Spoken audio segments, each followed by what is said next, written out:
يا حبيبي يا شفيعي يا رسول الله بأمي وأبي فديتك سيدي صلاة وسلام عليك يا نبي حبيبي يا محمد أتيت بالسلام والهدى. اللہ تعالیٰ تمہیں اسی چیز سے آزماتا ہے جو تمہیں سب سے زیادہ عزیز ہوتی ہے. وہ تمہیں تمہاری من پسند چیز کے ہاتھوں بے بس کر دیتا ہے اور پھر وہی بے بسی تمہیں سجدہ کرواتی ہے، اور تم اپنی فریاد لے کر جب اس کے آگے خالی جھولی پھیلاتے ہو تو وہ تمہیں نوازنے کی ٹھان لیتا ہے.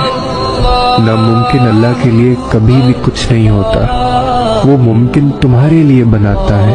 اور جب تم مانگنے کا تسلسل نہیں توڑتے ہو نا، تب وہ بھی تمہیں دینے کا وسیلہ بنا رہا ہوتا ہے.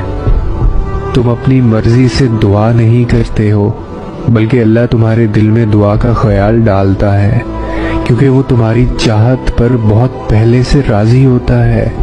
میرے ساتھ ایسا کیوں ہوتا ہے؟ اللہ تعالیٰ کبھی بھی آپ کو ایسے امتحان میں نہیں ڈالتا جو آپ برداشت ہی نہ کر پائیں. اللہ ظالم نہیں ہے، وہ آپ کی ہمت کا امتحان نہیں لے رہا. وہ جانتا ہے آپ کے اندر کتنی ہمت ہے، وہ اس کا امتحان لے ہی نہیں رہا. وہ تو امتحان لے رہا ہے آپ کی ایمان کا، آپ کے توکل کا، کہ اس پر آپ کو کتنا بھروسہ ہے. اس پہ غم آ گئے، اس پہ دکھ آ گئے، یہ مشکلات کے اندر گھرا ہوا، اس کو کچھ نظر نہیں آ رہا. اللہ کو پتہ ہے، لیکن وہ چاہتا ہے کہ جب آپ کو کچھ نظر نہ آئے تو اس کے پاس جاؤ، کیونکہ وہ دیکھ سکتا ہے جو آپ دیکھ نہیں سکتے. اگر انسان کے پاس یہ اختیار ہوتا نا کہ وہ اپنی تقدیر خود لکھ سکتا، تو تب بھی اللہ کی لکھی ہوئی تقدیر اس سے بہتر ہوتی جو انسان لکھتا، کیونکہ اللہ جانتا ہے کہ کیا صحیح ہے کیا غلط ہے. اکثر لوگ اللہ تعالیٰ کو اتنے پسند ہوتے ہیں کہ اللہ تعالیٰ ان کو خود سے دور جانے ہی نہیں دیتا. اللہ چاہتا ہی نہیں ہے کہ میرے سے دور جائیں.